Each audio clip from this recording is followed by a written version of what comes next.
నీకు వేలాది స్తుతి స్తోత్రాలయ్యా. ప్రతి మాట మేము నేర్చుకున్నటకు, భక్తిలో జీవించుటకు, నీళ్ళు భయభక్తులు కలిగి జీవించే జీవితం మాకు అనుగ్రహించండి. మంచి చెడు నిర్ణయించుకునే జ్ఞానాన్ని అనుగ్రహించండి. అలాగే చెప్పబోతున్న ప్రతి మాట కూడా భవిష్యత్తులో, అలాగే నేటి దినము రేపు దినము గురించి కూడా బైబిల్లో రాయబడిన ప్రతి మాట కూడా ఆ జీవితాలు అనుభవపూర్వకంగా నేర్చుకుంటూ సహాయం చేయండి. ప్రతి విద్యార్థి తీసుకుని ప్రార్థించాలని మాట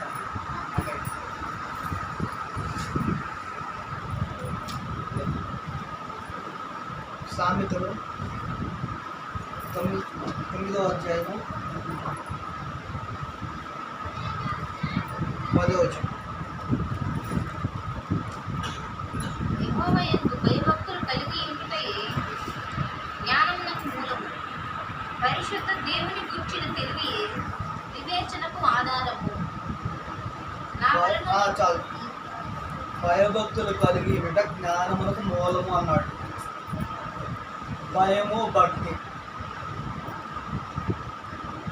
అది కూడా పరిశుద్ధ దేవుడు కూర్చిన తెలివి, దానికి సంబంధించిన వివేచన ఆధారం అట్ట. దేవుడు పరిశుద్ధుడు. ఆయన నిర్మించిన పిల్లలు కూడా పరిశుద్ధులుగా ఉండాలని ఆ దేవుడు కోరుకుంటున్న ఆ దేవుడు పిల్లల భవిష్యత్తు ఎలా ఉండాలి, ఎలా ఉండకూడదు అని నిర్ణయించిన కాలంలో బైబిల్ రాయించాడు పిల్లల కోసం. ఆయన పరిశుద్ధ దేవుడు అంట. ఆ పరిశుద్ధ దేవుడు ఏం కోరుకుంటున్నాడంటే కేవలం భయము, భక్తి కోరుకుంటున్నాడు తన పిల్లల గురించి. అయితే మనిషి యొక్క జీవితం ఎలా ఉండబోతుంది, మనిషి యొక్క జీవితం ఎలా ఉండబోతుంది, అసలు పరలోకం నరకం ఎందుకు ఆయన నిర్మించాడు? తిరుగుబాటు చేసిన దేవదూతల కోసం నరకాన్ని ఏర్పాటు చేస్తే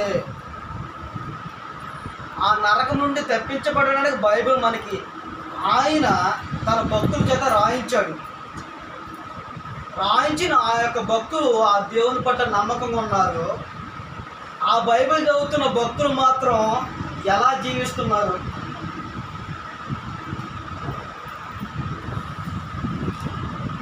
అయితే కేవలం దేవుడు కోరుకుంటున్నది కేవలం పిల్లల భవిష్యత్తు తీర్చిదిద్దడానికి మాత్రమే భూమి మీదకు దేవుడు జన్మించాడు. భూమి మీద ఆ దేవుడు జన్మించాడు ఎవరి కోసం అంటే కేవలం పిల్లల భవిష్యత్తు కోసమే. పిల్లల భవిష్యత్తు కోసం ఆయన ఏర్పాటు చేసిన ప్రతి ప్రణాళిక కూడా మన జీవితంలో నెరవేర్చబడాలి అని అంటే కష్టపడాలి. అంటే భక్తి జీవితం జీవించడం కష్టమా? కష్టం. ఈ లోకం పాపంతో నిండి ఉన్న ప్రపంచం కేవలం మారు మనసు పొందుకోవాలని దేవుడు ఆకాశం నుండి భూమి మీద చూస్తూ ఉన్నాడంట. చూస్తూ ఉన్న ఆ దేవుడు ఏమంటున్నాడంటే పిల్లలకు భయభక్తులు అవసరం అని దేవుడు చెప్పకనే తన భక్తుల చేత చెప్పించేశాడండి. కేవలం తన పిల్లలకి ఏం అవసరం అంటే భయభక్తులు. భయము, భక్తి అంటే కేవలం మనం అనుకోవచ్చు. దేవుడు చెప్తున్నది ఏంటంటే భయము, భక్తి అనేది కేవలం జ్ఞానం అనే చెప్పబడింది బైబిల్. జ్ఞానవంతులు కేవలం ఎలా ఉంటారు అని అంటే, కనిపించని ఆ దేవుడి కోసం, కనిపిస్తున్న సమాజం కోసం మనం ఎలా ఉండాలి అని నిర్ణయించుకున్న జ్ఞానాన్ని మనిషికి దేవుడు అనుగ్రహించాడు. అందుకని కేవలం మనం ఎలా ఉండాలి అని అంటే, ప్రతిరోజు కూడా బైబిల్ చదువుకుంటూ ఉండాలి. మంచి చెడు అంటే ఏంటో తెలుసుకుంటూ జీవించాలి. తెలుసుకుంటున్న మనము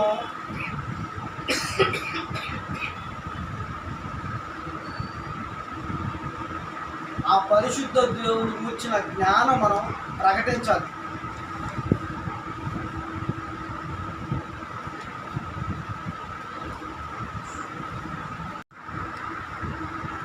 ఆయన కలుగు చేసిన పరలోకమును బట్టి సంతోషించుచు నరులను చూచి ఆనందించుచు నుండిని. ఏంటంట, ఆయన కలుగు చేసిన పరలోకాన్ని బట్టి సంతోషిస్తూ ఆ దేవుని పిల్లలు మనం ఈ భూమి మీద దేనిని బట్టి సంతోషపడుతున్నాం? వస్తువులను బట్ట, ఆస్తులను బట్ట, లేక భూమి మీద ఏవేవో సంపాదించుకోవాలని జీవిస్తున్న ప్రజలు వాటి కోసం సంతోషపడుతున్నారే.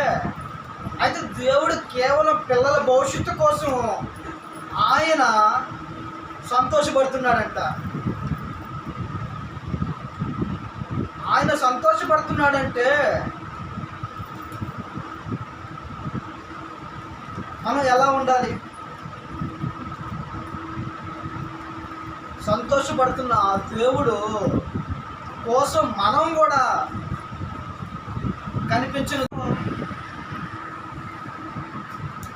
మెప్పించాలి. ఆ దేవుని మెప్పించాలి.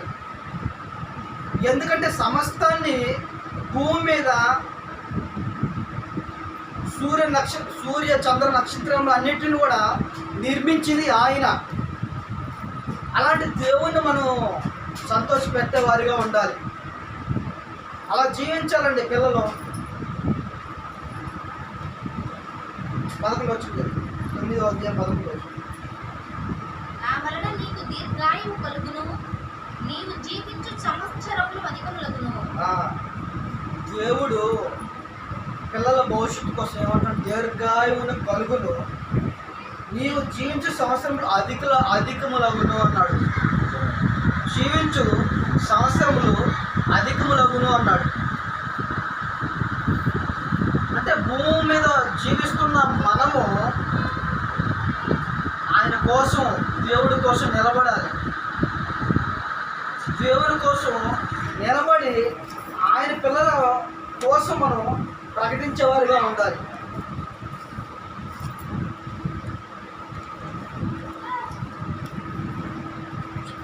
అందుకే అంటున్నాడు ఇక్కడ, భయభక్తులు కలిగి ఉన్నట్టు తెలివికి మూలము అన్నాడు. భయము, భక్తి ఈ రెండు కూడా పిల్లలకి నేర్పించాలి. అలాగే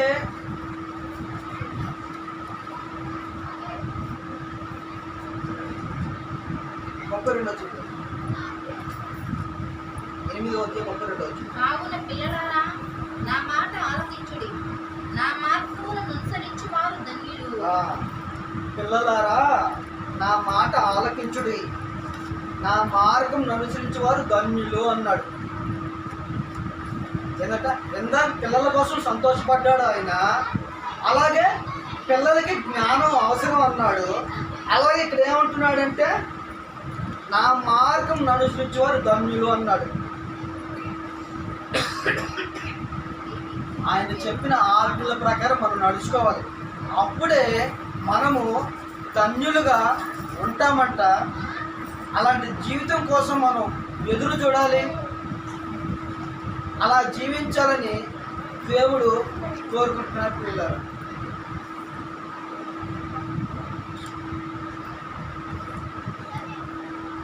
సర్వశక్తి మిక్కిలి కృపమైన గొప్ప తండ్రి, మీ భయభక్తులు కలిగి జీవించిన సహాయం చేయండి అయ్యా. అప్పుడప్పుడు జ్ఞాపకం చేసుకోండి అయ్యా. పిల్ల భవిష్యత్తుని జ్ఞాపకం చేసుకోండి అయ్యా. చిన్ననాటి నుండి మీ ఇందు భయభక్తులు కలిగి జీవించుకు సహాయం దయచండి, జ్ఞానం అనుగ్రహించండి, మీరు వెంట ఉండి నడిపించమని ప్రతి నిత్యము బైబిల్ చదువుటకు సహాయం దయచండి. ఆ పాప భవిష్యత్తు తీర్చిదిద్దమని, ఏ సమస్యలు రాకుండా నిత్యము మీరు నడిపించమని, మీ మార్గం అంటే ఏంటో తెలియపరచమని, మీ మార్గంలో జీవించడానికి సహాయం దయచేయమని, అలాగే ఆ బిడ్డ చుట్టూ మీ కంచె వేయమని, ఆ బిడ్డను ఆశీర్వదించండి, దీవించండి, బలపరచండి.